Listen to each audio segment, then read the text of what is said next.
Helena Prusinski lahir pada tanggal 5 April 1958 di Huntington, Suffolk County, New York.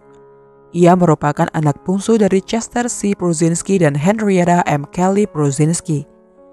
Ia kuliah di Wheaton College di Massachusetts, Amerika Serikat.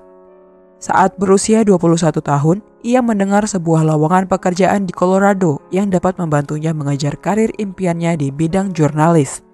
Stasiun radio lokal KHOW di Denver sedang mencari pekerja magang saat itu. Setelah mendiskusikannya dengan keluarganya, Helena mengambil keputusan berani untuk pindah ke Colorado demi mengambil posisi tersebut. Dia tidak sepenuhnya sendirian. Bibi dan pamannya menawarkan untuk tinggal bersama mereka di Englewood dan seorang teman juga pindah pada saat yang sama. Fokus, penuh tekad, dan cerdas, Helena sudah unggul dalam peran barunya setelah 2 minggu bekerja di stasiun radio tersebut. Dia harus menaiki 2 bus terpisah sejauh 11 mil untuk pulang pergi, namun hal ini tidak membuatnya berhenti untuk mengasah kemampuannya dalam bidang reportase yang baru ia temukan. Pada tanggal 16 Januari 1980, setelah sehari berkutat dengan pekerjaannya, Helena istirahat sejenak untuk mengobrol dengan seorang rekan kerjanya sebelum meninggalkan stasiun seperti biasa sekitar pukul 17:30. Dia terlihat menaiki bus di sepanjang rute regulernya dan seperti biasanya setelah turun, ia harus berjalan kaki sejauh 3 blok untuk sampai. Namun sayangnya, hari itu Helena tak kunjung tiba di rumah bibi dan pamannya. Karena khawatir, keluarganya menelpon polisi untuk melaporkan kehilangannya. Mereka juga menghubungi orang tua Helena di Massachusetts. Setelah mendengar kabar itu, mereka langsung mencari tiket pesawat pertama ke Colorado untuk membantu mencari putri mereka. Keesokan paginya, polisi membuat penemuan yang mengejutkan. Jasad Helena ditemukan di sebuah ladang bersalju yang sepi di pinggir jalan raya. Dia telah disekap di pergelangan tangan, diserang secara seksual dan ditikam di punggungnya sebanyak 9 kali. Penyelidikan atas pembunuhan itu segera dimulai, dengan polisi menyadari bahwa Helena pasti telah diculik saat berjalan kaki ke rumah bibinya dari halte bus. Mereka mengumpulkan sampel air mani dari mantel biru panjang yang dikenakannya, tetapi teknologi forensik yang tersedia masih terbatas pada tahun 1980. Tidak banyak yang dapat dilakukan untuk mengidentifikasi tersangka.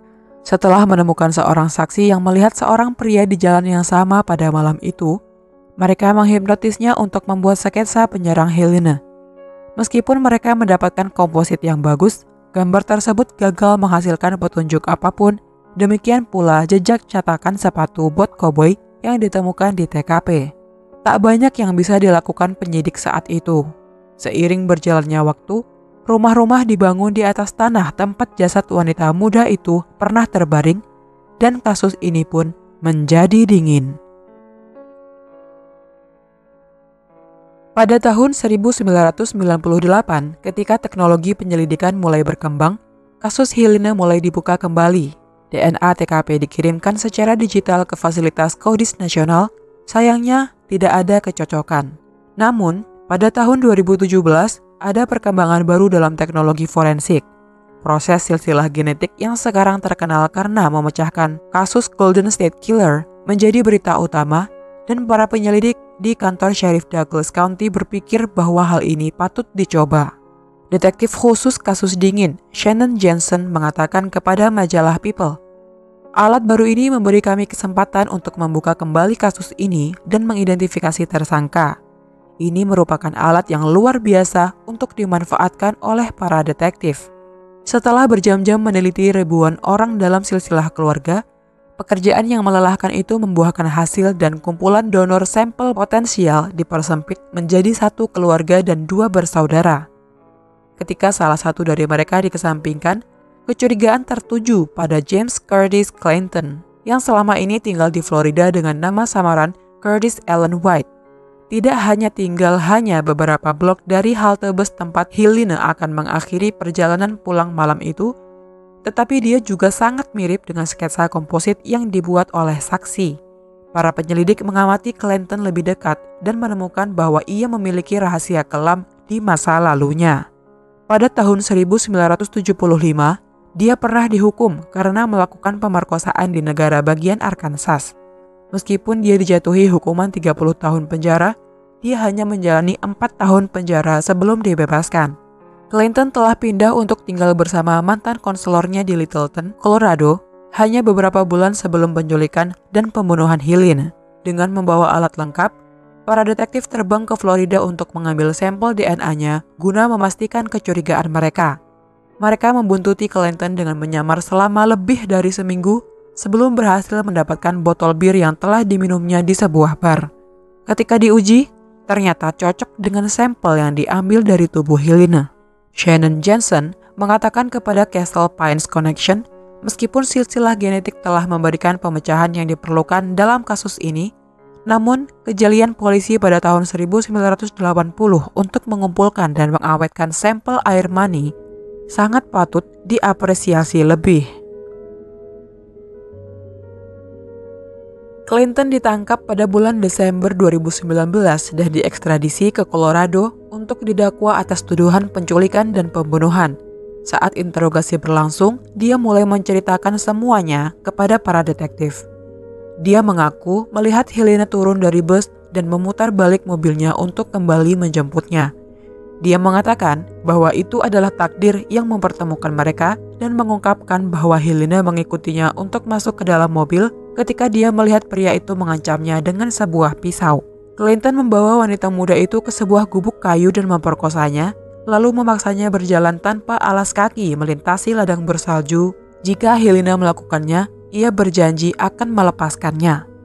Setelah menuruti perintah Clinton, gadis itu diminta untuk berlutut untuk menunggu pria itu pergi.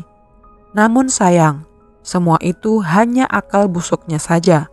Bukannya melepaskan gadis itu, Clinton justru berulang kali menikamnya dari belakang. Penyidik Letnan Tommy Barella mengatakan kepada Douglas County News Press bahwa Clinton merasa bertanggung jawab atas apa yang telah dilakukannya dan bahkan meminta maaf, meskipun sangat terlambat. Dia mengatakan setiap malam Clinton memikirkan gadis itu dan keluarganya. Dia mengatakan bahwa gadis malang itu tidak pantas menerima apa yang telah terjadi padanya, kenang petugas tersebut. Namun, mereka yang telah menghabiskan waktu bertahun-tahun untuk menyelidiki pembunuhan Helene menegaskan bahwa simpati mereka tertuju pada Helene dan keluarganya yang hancur, bukan pada pembunuhnya.